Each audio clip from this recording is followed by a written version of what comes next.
Milletimiz, Başkan Apo'ya, halkımız, kadınlar, gençler sizin özgür olmanızı istiyor. Bu konuda ne diyorsunuz diye sormuştum. O da cevap olarak hep birlikte özgür olacağız dedi. Şimdi buradan Van Meydanı'nda diyoruz ki başkanım hep birlikte özgür olacağız. Hep birlikte özgürlüğü getireceğiz.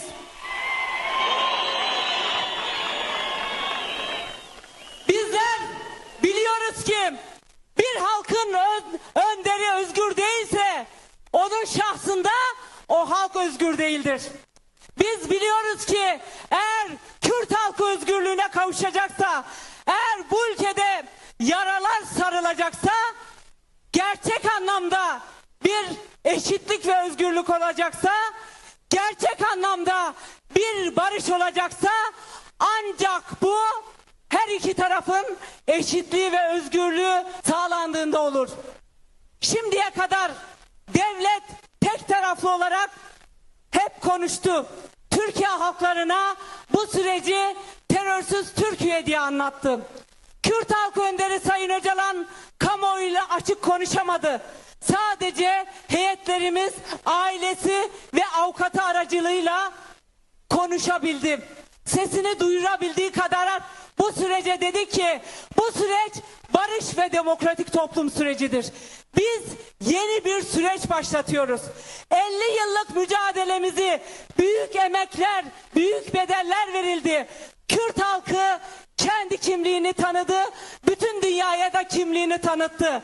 Fiili olarak tanınan bu kimliğin artık özgürlüğe kavuşma zamanıdır. Barış ve demokratik toplum çağrısı işte bu özgürlük mücadelesinin yeni başlangıcıdır sevgili yoldaşlar. Buradan Başkan Apo'ya bir kez daha selam ve sevgilerimizi iletiyoruz.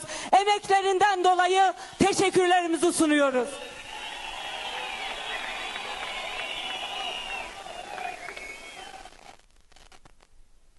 Sevgili yoldaşlar, dostlar, 50 yıl çok kolay geçmedi.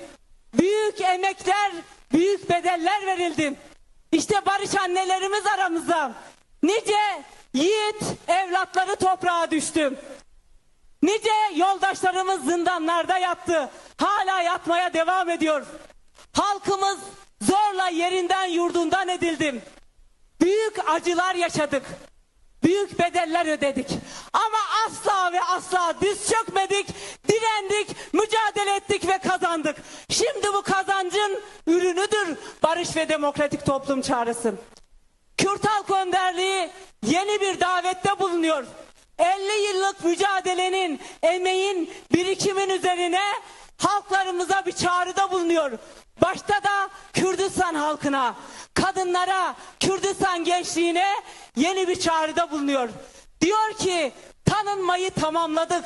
Şimdi özgürlük zamanıdır. Şimdi buradan soruyorum. Özgürlüğe hazır mısınız?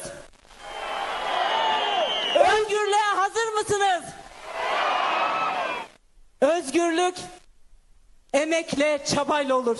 Tıpkı Kürt Halk Önderi Sayın Öcalan'ın ağır tecrit koşullarına rağmen 27 yıldır mutlak tecrit ve izolasyon koşullarına rağmen ilmek ilmek barış ördüğü gibi, kardeşliği ördüğü gibi var mısınız özgürlüğü örmeye? Var mısınız Başkan Apo'yla yoldaşlık etmeye? Kök yasa, çerçeve yasa hala parlamentoya gelmiş değil. Neden her mikrofonu elimize aldığımızda, neden her toplantıda ve konuşmamızda bu çerçeve yasayı gündem ettik biliyor musunuz? Çünkü bu yasa çıkarsa, bu kök yasa başka yasalar için bir zemin hazırlayacak. Bunu umut ediyoruz. Ve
demokratik bir ülkeyi birlikte inşa etme çağrısı var. Biraz Öcalan ne izliyor? Birisi sen Birava İmralı'da vamo ki zu muhatap lazım onlara. Bu muhatap azadiye kurdan, hele kurdan, aşkiye kurdan, paradise kurdan, nas bir kere.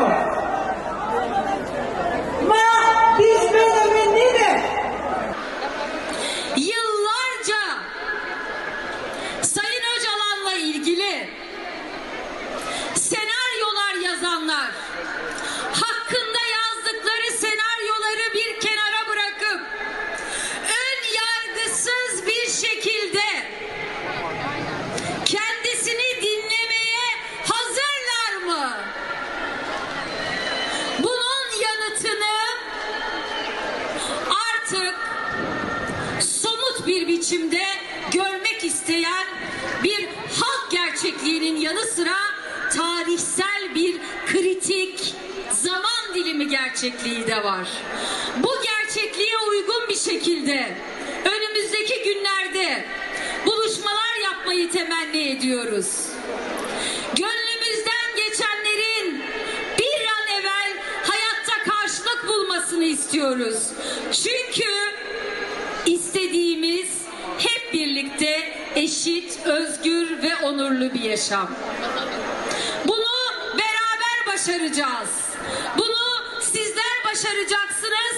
Şimdiye kadar olduğu gibi bundan sonra da öyle başaracağız.